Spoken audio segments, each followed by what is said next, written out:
I would love if y'all could give Anthony Murray a warm welcome to the stage because he is our next speaker. Anthony's got 10 years under his belt working on games. He first started working on mobile games, and then he shimmied over to work at Microsoft on HoloLens, and then shimmied over to work on Dauntless at his current job at Phoenix Labs.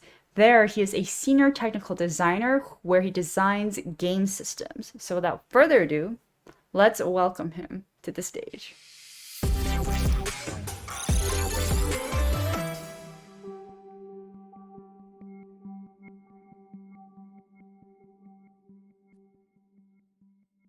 Hi, everyone. My name is Anthony Murray, and I'm a senior technical designer at Phoenix Labs, working on encounters and gameplay systems for Dauntless. Here's a brief overview of my experience working on encounters and gameplay systems to support a wide variety of experiences. So, what is Dauntless? Dauntless is a game about being a badass and hunting behemoths with your friends in a science fantasy world. Behemoths are the main threat in Dauntless, and by haunting them, players get access to gear, abilities, and ways to make themselves stronger. So, how do we go about building behemoths? First, we start at concept, and during this stage, we try to figure out things that inspire us as a team and think about what the behemoth could look like. How could it move? What's its personality like? And what things excite the team? After figuring that out, we do a variety of thumbnails exploring what the concept could look like, and things like what mechanics would you like to explore a little bit more, or what concepts really resonate with the team or the community. And then based on those conversations, we consolidate that into a character doc that encapsulates the character of the behemoth, its personality, and sort of suggests abilities that it can do. After that, we roll into prototype. And the goal of prototype is to find the fun early as quickly as possible. So during this period, we're trying to try out as many ideas as possible. So that way we don't overly invest in moves or actions that won't pan out in the future. Because of this, we want to try and get as many ideas blocked into the game as quickly as possible. And thinking about things like, what sort of action should the behemoth take? And how should the behemoth approach the player when they're fighting them? And then lastly, where will this encounter take place? And what are the supporting elements that will influence it? After we have a few prototypes done, we try and go into playtesting as quickly as possible to validate the fun and look at things like how the encounter is feeling. Is it fun and engaging? Are there things that feel out of place or moves that aren't being used as much as they could be? Are there situations where playtesters are frustrated or confused about things? And are there any bugs that are blocking us from validating the fun? After going through a few playtest cycles, we focus in on polish and getting the encounter shippable. And at this point, we try and make sure that the encounter fits into the overall progression of the game, as well as all of the individual assets that build up the full experience. Once the behemoth is released, during the first couple of weeks, we really focus on the players and the feedback that they're providing us.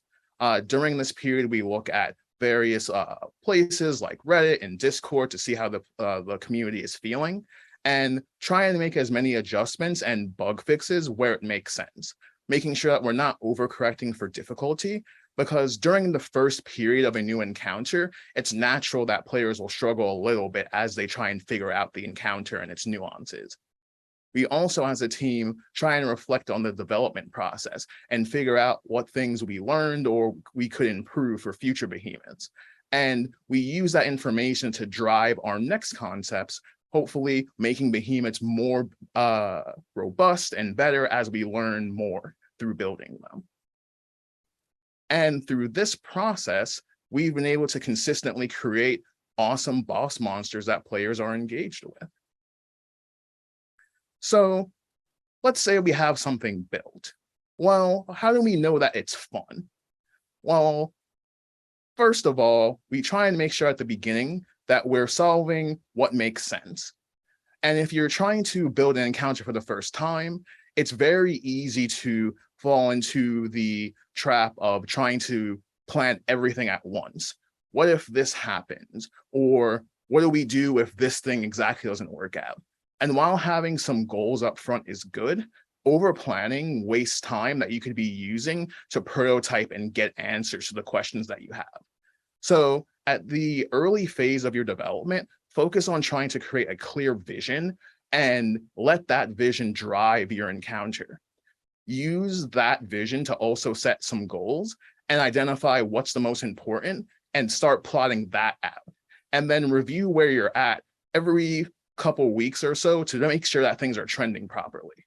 And then lastly, make sure that you're tapping into your team's creativity.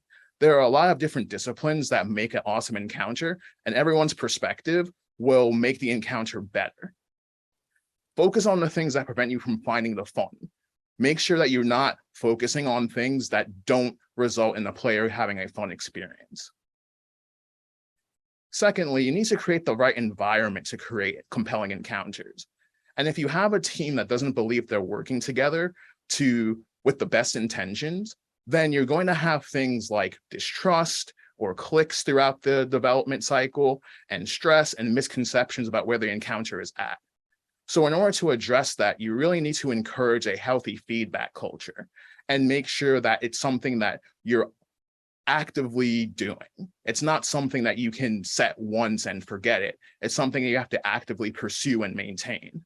And some of those things look like creating an environment where people can give and receive feedback without fear, making sure that discussions are focused on understanding and not winning a discussion, because just because someone wins one argument doesn't mean that the team is winning. Also, making sure that that you give credit where credit is due. So if someone contributes a really good idea, make sure that you acknowledge that. And also make sure that you avoid scenarios where someone suggests something and they're not heard, but someone else suggests the same thing and they're heard. Because not only is that making your teammate not feel heard, there's a increased likelihood they won't want to contribute. And that's a lost opportunity for everyone. And then lastly, make sure that you're having opportunities for casual conversations. That could be a lunch or casual play tests or playing a game together, but just different ways that people can feel inspired. And lastly, if you're in a leadership position, this is something you need to demonstrate to your team. So make sure that when you're trying to go through this process, that anything that you're expecting out of your team, you're practicing yourself. Context is everything in an encounter, and your encounter is defined by all the elements that support it. The environment it's in, the enemies that compose the encounter, the actions, the speed of those actions, the camera, and many more things. Going back to Dauntless, a behemoth's readability, for example, can be influenced by its color palette, its silhouette, its moves, the sounds it makes, the visual effects, the environment it's in, et cetera, et cetera, et cetera. And that's why it's important to avoid assembly line content creation when building encounters, because not only do you lose context as you build things in more siloed fashions, but it also weakens ownership over the encounter by the team. Instead of thinking about things like, I'm doing my part, so why isn't this person doing their part? Instead, the team should be owning the quality of the encounters they're building together, and making sure that if something's not satisfying their standards, that it's the team's problem and not individual's problem. So make sure you're creating opportunities to talk about the contextual elements of an encounter regularly. Prototype early and often. Use rapid prototyping to ask questions and get answers. And try ideas out in the simplest form so you can get a feel for them. You don't need to have the most polished thing to know if a certain move will work or not. And if you really embrace this period, it will save you a lot of time in the long run. Every moment in an encounter should matter. Every attack, phase change, action that the enemies take in the encounter should build up to a grander narrative for that encounter. And leave room for small moments in the encounter to build up to larger ones. Because if everything has the same intensity, then nothing will stick out or be memorable. And when you do this correctly, this brings about emergent gameplay and unique player experiences. So try to make sure that you're not too heavily scripting your encounters, because the moment that a player doesn't do what you expect them to do, the encounter breaks down and it makes it feel not engaging or memorable. So during this period, when you're thinking about your moments, ask yourself, what are the players and enemies fighting for? What are their motivations? And how does that inspire how the players and enemies fight each other? What is the player being tested on? Or is the encounter that you're building based on previous encounters the player has fought, where they should have learned a couple of things? Is your boss introducing a new mechanic that the player is learning through that encounter now? Is it a combination of both? Those sort of questions are really important to get an understanding of early. What are the highs and lows of the encounter? How does the encounter build over time and result in a satisfying conclusion? And when is it the player's turn to act? And when is it time for the enemy to act? Because if you have a situation where a player doesn't respect the boss that they're fighting, they don't feel like bosses, they feel like fodder instead. Don't focus too much on a single moment. A fun encounter is built up of the moment and moment interactions that a player experiences, not a single moment. So make sure that you're not overly investing on a move or a state change or a particular moment, but the entire vision and flow of the encounter itself. Use your assets wisely. Every asset doesn't need to be unique. And in addition, as you add more bespoke things to your game, not only does it increase the burden of maintaining it, it can also create confusion for players. So make sure that when you reuse assets, that it's creating clarity and consistency across your game. So that way you can focus on making bespoke experiences where it matters instead. So for example, creatures that pounce or knock over players should look the same, because not only does that contextualize that mechanic to players, it allows you to use similar animations to test players throughout the game. So for instance, we have these minions called Styxians that have a pounce attack, but later in the game, you can fight the behemoth called Frostwolf, which also has a similar pounce. And by reusing the moves and the design patterns there, it creates a consistent experience for players and sort of hints at what you're trying to get at when they're going from encounter to encounter. Be curious during playtesting. Make sure that when you're getting playtesters that you're valuing that first-time experience as much as possible, because getting the unfiltered thoughts of someone who hasn't experienced your game is so valuable. And it's something that once you use or receive, you can't get again. Remember that you're not shipping with your game. And what that means is that when a player is going to buy your game in a store or download it for the first time, you're not going to be near them explaining the nuances of why you did what you did.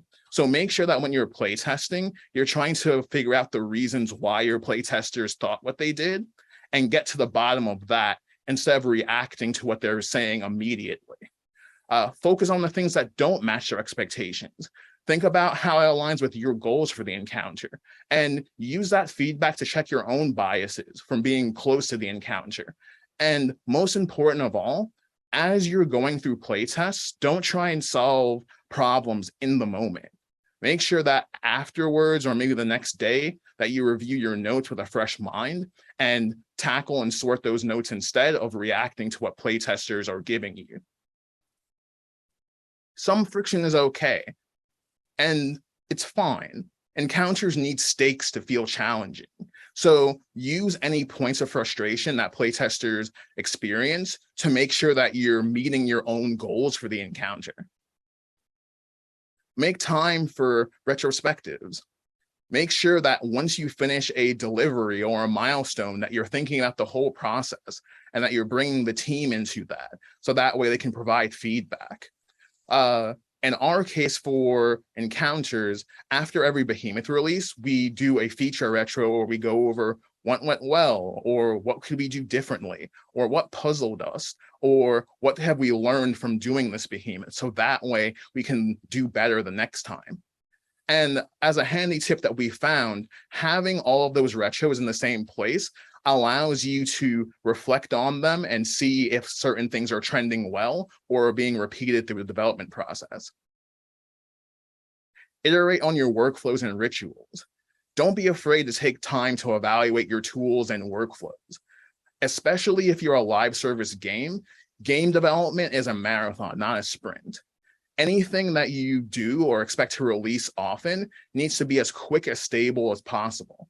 And if that's not the case, there's a conversation to be had there about the importance of making those workflows robust, because they might be able to save you time in the long run. Also, create opportunities for other members of your team to step outside of what they do in an encounter and learn other pieces of it. If you do that, not only does it give you a more resilient team, it also builds empathy and builds context for where certain team members fit into the big picture of an encounter. And if you can follow all of these steps, you will see that as you iterate and respect your team and use your assets wisely and are curious, that the fun will just make itself. And you'll have really robust encounters that feel awesome to play and that will be memorable for players. And with that said, thank you very much. Thanks, Anthony, for that lovely talk. If y'all liked anything that Anthony had to say during his talk, please make sure you share to our various socials and hashtag us at gdocExpo. Thank you.